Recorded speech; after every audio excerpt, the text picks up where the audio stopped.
ओम सच्चिदानंद रूपाय विश्व उत्पत्ति आदि हेतवे तापत्रय विनाशाय श्री कृष्णाय वयम नमः।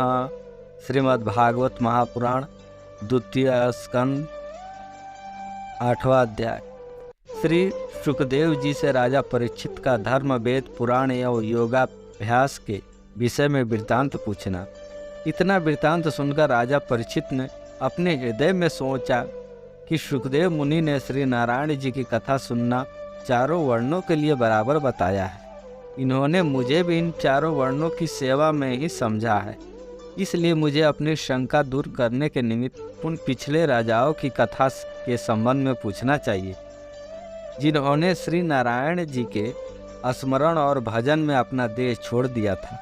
ऐसा सोचकर राजा परीक्षित ने सुखदेव जी से कहा, हे महामुने, भगवान के अवतारों की कथा सुनकर मेरा हृदय बहुत प्रसन्न हुआ है। अतः अब मेरी इच्छा है कि मैं पर ब्रह्म परमेश्वर श्री श्याम सुंदर के अवतारों की लीला कथा के अलावा और कोई भी कथा न सुनूं, क्योंकि इस पवित्र कथा के श्रवण करने से मनुष्य का हृदय शुद्ध एवं निर्मल हो जाता है।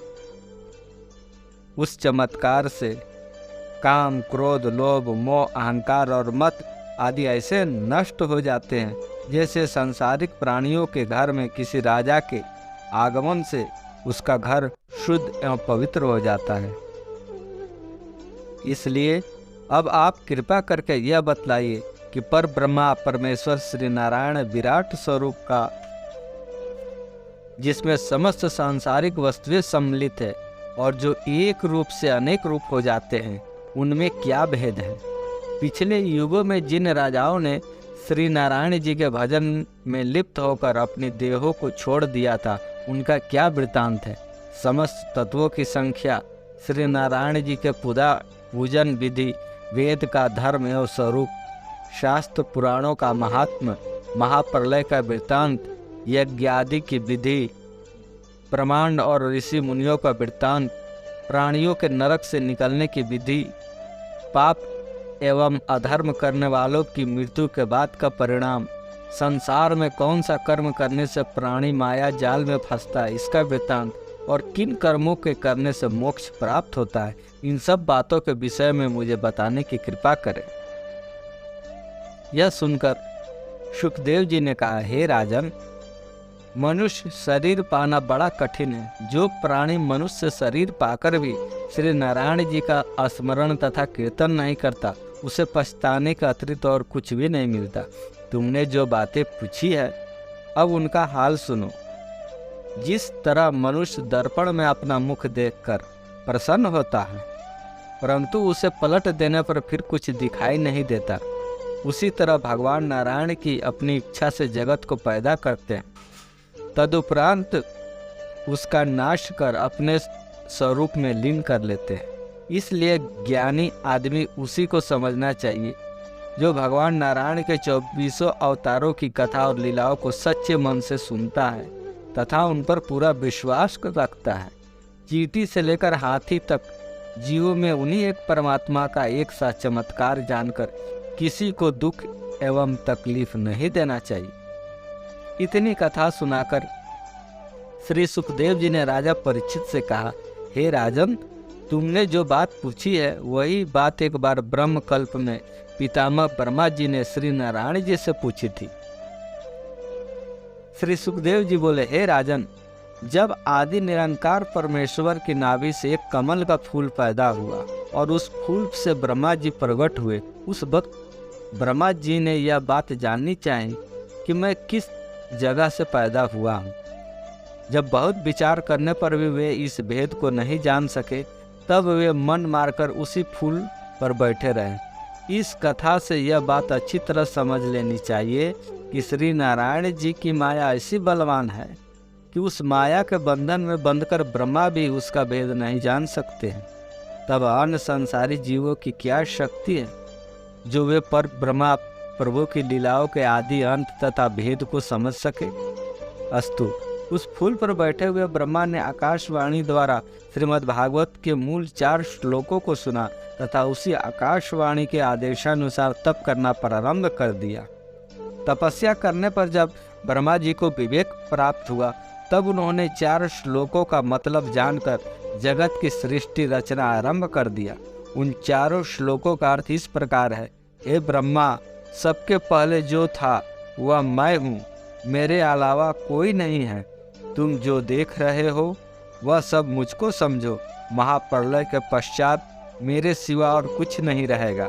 जगत की समस्त वस्तुओं का मूल मैं ही हूँ। जिस प्रकार हाथ, पाँव, नाक, कान आदि अंगों में पहनने के लिए अनेक तरह से स्वर्णाभूषण तैयार किए जाते हैं और उन सब के नाम भी अलग अलग होते हैं, परंतु अंत में केवल स्वर्ण ही शेष रह जाता है, उसी प्रकार मुझे भी जानना चाहिए। मैं अकेला हूँ, परंतु मैं जब अभिलाषा करता हूँ, जगत में विविध रूप धारण करके अपने विभिन्न नाम प्रकट करता हूँ। तदंतर जब मेरी इच्छा अकेले रहने की होती है, तब मैं अकेला रह जाता हूँ। सब जीवों में देखने, सुनने, बोलने तथा विचार करने की जो शक्ति है, वह सब मेरे प्रताप से ही समझनी चाहिए। जिस तरह आकाश सब ओर घिरा हुआ है, उसी तरह मैं सबसे अधिक सामर्थ्यवान रहकर तीनों लोक 14 भुवन को अपने वश में रखता हूँ। मेरे अलावा जगत की अन्य सभी वस्तुओं को झूठा समझना चाहिए। जिस तरह जगत की अन्य सभी वस्तुओं को झूठा समझना चाहिए तथा जिस तरह जगत का समस्त व्यवहार मेरे विराट स्वरूप में सन्निहित है, उसी तरह सबके शरीर में प्रकाशित ज्योति एवं प्राण मुझको ही समझो। जब तक मेरा वह चमत्कार प्राणी के शरीर में रहता है, तभी तक उसमें खाने, पीने, चलने, फिरने, बोलने और इंद्रियों का सुख भोगने की शक्ति रहती है। जब मेरा प्रकाश शरीर से अलग हो जाता है, तब वह शरीर मृतक होकर सड़ जाता है। उस वक्त शरीर के लिए कुछ भी नहीं हो सकता। ब्राह्मण, क्षत्रिय, वैश्य और शुद्ध, इन चारों वर्णों में मेरा एक सा प्रकाश विद्यमान है। विवेक दृष्टि द्वारा उनमें कुछ भी भेद न जानकर सभी जीवों में मेरा एक सा स्वरूप समझना चाहिए। जिस तरह सूर्य का प्रकाश चांदी, सोने, मिट्टी एवं लोहे आदि बर्तनों में एक सा पड़ता है, उसी तरह सब जीवों में एक सा प्रकाश समझना चाहिए। जिस प्रकार एक धागे में स्वर्ण, चांदी, पीतल और काठ के अनेक रंग के अनेक दानों को पिरोने से माला बन जाती है, उसी प्रकार सब जीव रूप दानों को अपने में पिरोने वाले वह धागा मुझको ही समझो। जिस तरह माला का धागा टूट जाने से सब दाने अलग अलग बिखर जाते हैं, उसी तरह मेरी इच्छा मात्र पर समस्त सृष्टि का नाश हो जाता है। अतः ब्रह्मा, तुम इसी प्रकार मुझे सब जगह प्रकट जानकर जगत की रचना करो। संसारी माया में फंसने से तुम्हें आनंद प्राप्त नहीं होगा तथा तपस्या करने से तुम मेरा दर्शन प्राप्त कर सकोगे। अतः तुम अपने हृदय में दया रखते हुए सब जीवों का निर्माण करो।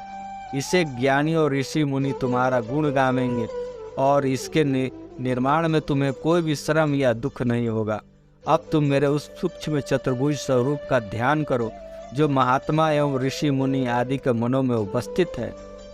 इस आकाशवाणी को सुनकर ब्रह्मा जी के मन में श्री नारायण भगवान को हाथ जोड़कर नमस्कार करते हुए कहा, हे दीनबंधु, आप मुझे यह वरदान दीजिए कि मैं सदैव आपको अपना प्रभु मानता रहूं और जगत का निर्माण करने में मुझे आसक्ति न हो। ब्रह्मा जी की ऐसी प्रार्थना सुनकर पर ब्रह्म प्रभु ने उनको मनोवांछित वर देते हुए कहा, ब्रह्मा, तुम मेरे आदेश का ध्यान करके संसार के संबंधों को प्रतिबिंब के सदृश झूठा समझोगे तो तुमको मेरी माया नहीं व्यापेगी।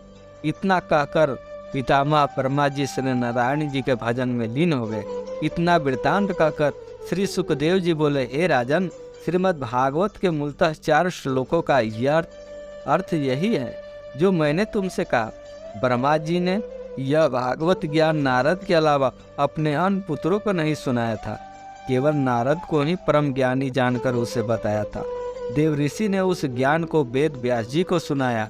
इसके बाद मेरे पिता वेद व्यास जी ने इसका विस्तार सहित उल्लेख करके और श्रीमद् भागवत नाम रखकर मुझे पढ़ाया। इसी ज्ञान कथा को मैत्रेय जी ने यमुना किनारे बैठकर विदुर जी को सुनाया था।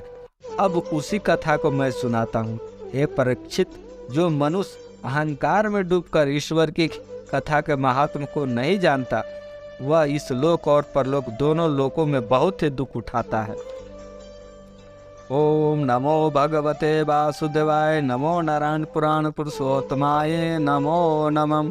जय जय श्री राधे, जय जय श्री राधे, जय जय श्री राधे। शेष अगले अंक में। राधे राधे।